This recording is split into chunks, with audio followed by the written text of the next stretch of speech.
Hello, everyone, and welcome to another edition of The Danny Show. I'm your host, Dan Cody, and this is where I give commentary and reviews on all things wrestling. And thank you guys so much for joining. Tonight's episode of Monday Night Raw was spectacular to me. A lot of awesome moments took place, including the beginning of the show where CM Punk came and went in on everyone. He took shots at Roman Reigns. He took shots at his main event matches not being good. I'm gonna be honest with you. He said the first several main events we have Roman Reigns versus Brock Lesnar. That was okay. It got interesting when Seth showed up. Then you have Roman Reigns versus Triple H. Not a bad match. Although I haven't watched it in a year, but I'm planning to watch it soon because it is WrestleMania season. You then have The Undertaker versus Roman Reigns. I watched that match a couple of weeks ago. There were a couple of botches, including the tombstone, but it wasn't a bad match, too bad of a match. Then you have Brock Lesnar versus Roman Part 2, New Orleans.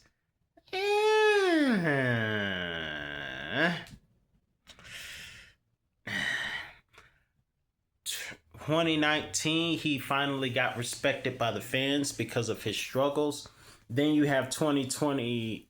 Then the 2020s happened. That's when it all took off, and that's when everything was good. But he went in on everyone.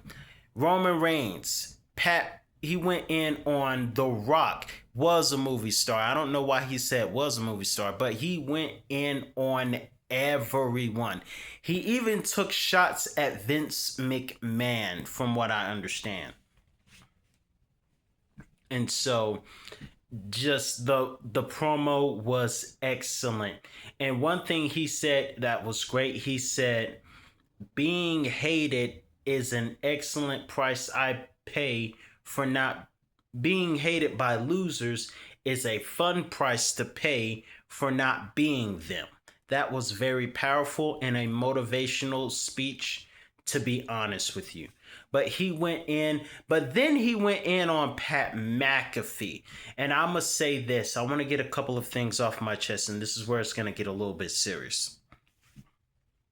First off, what he did going off on Pat McAfee was awesome, but I want to say this, a lot of people are upset because it was Pat and not anyone else. Now, if you really think about it, if we're upset, then that means they're kind of doing their job. By the way, TKO kind of got booed, which is understandable as well. But if they're making us mad, then that's kind of their job because Pat is playing a heel. So making us mad is kind of what he was supposed to do, if we're being a little bit honest. Although I would have expected it to be The Rock or Ted DiBiase Jr., although Ted is a minister, so he can't really play too much of a devil that well and then go out of character like that, because sometimes you have to be in character, out of character. So I don't know if that would have been the best role for Ted DiBiase Jr., but it could have been better. But then again, making us mad is a heel's job. However, I recently heard that somebody threatened Pat McAfee's kids, which is over the line. I want to say this real quick. I understand that we're supposed to react. Getting a certain reaction means you're doing a good job as a heel, but going after somebody's kids is over the line. I don't care what it is. Doing that was a little bit extreme. And sometimes I think some of our fans are losing their minds. You have one guy threatening Pat McAfee's kids. You got another person stalking Stephanie Vakir. Some of these fans have lost their doggone mind. But there are some limits to the wrestlers as well.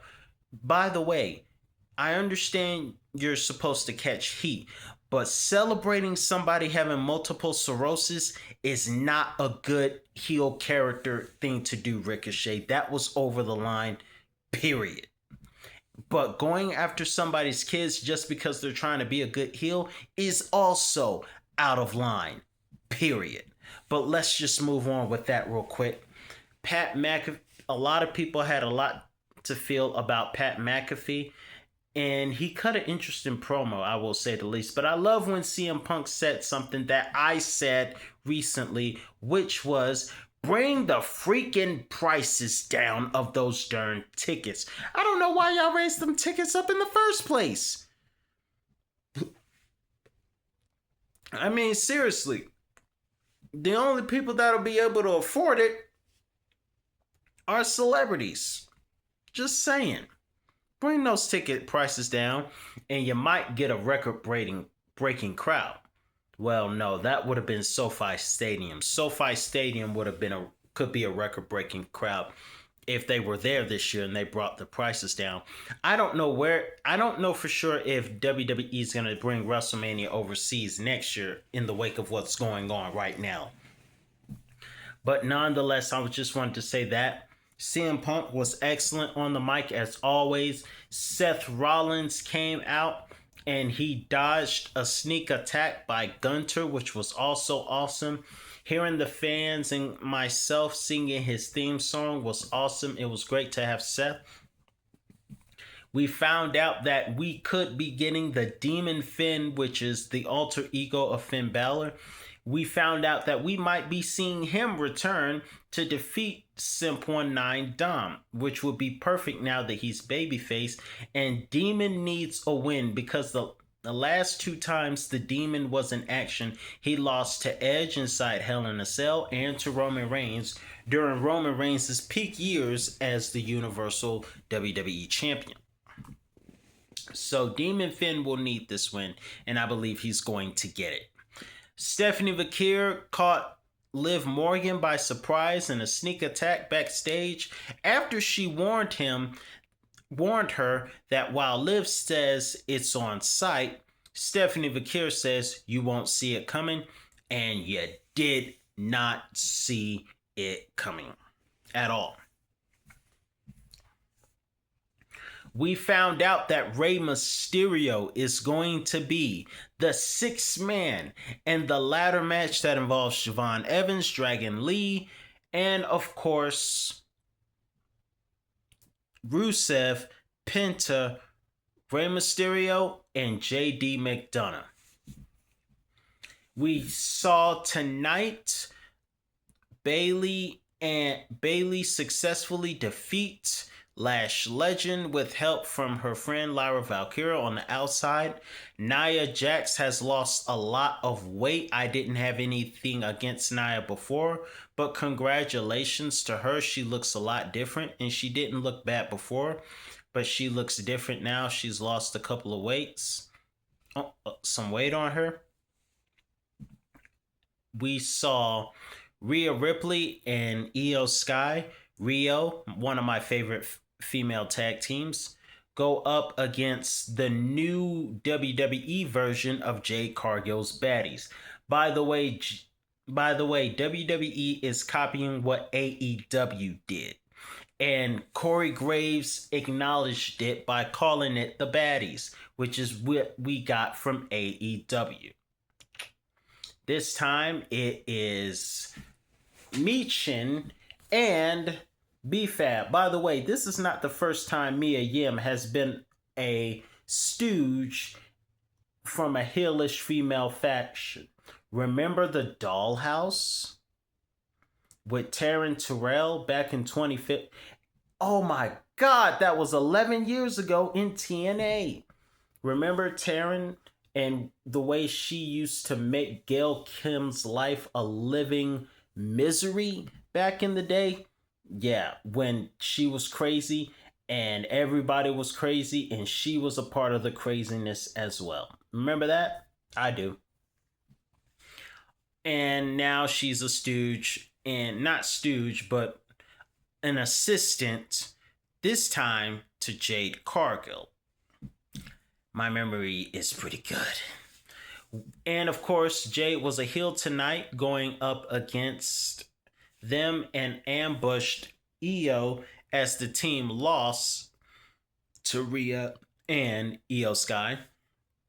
Io Sky celebrated too soon and got hit with a kendo stick. And to be honest with you, I think WrestleMania is going to go to Jade Cargill.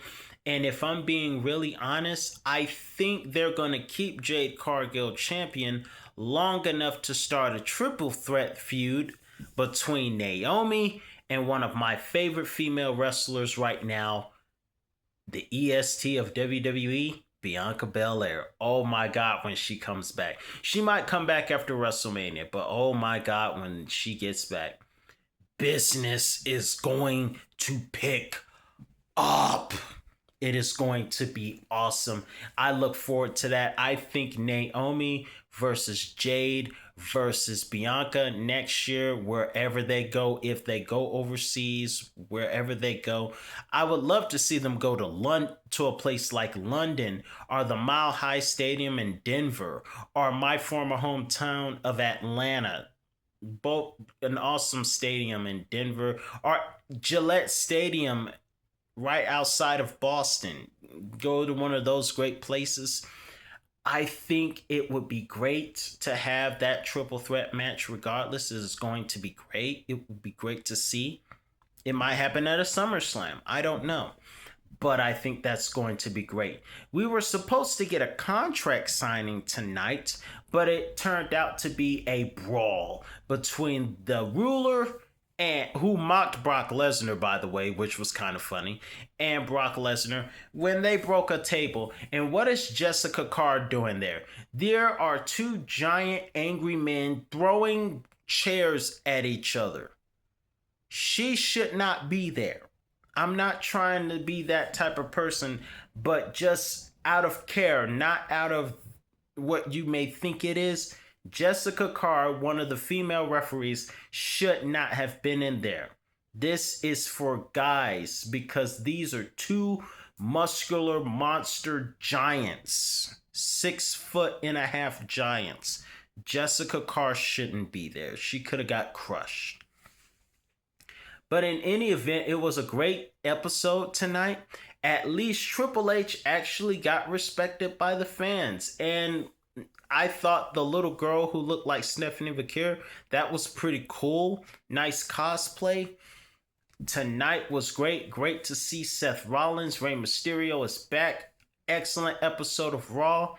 And again, CM Punk started the show great and we ended the show great. CM Punk went in and destroyed everyone. I loved it.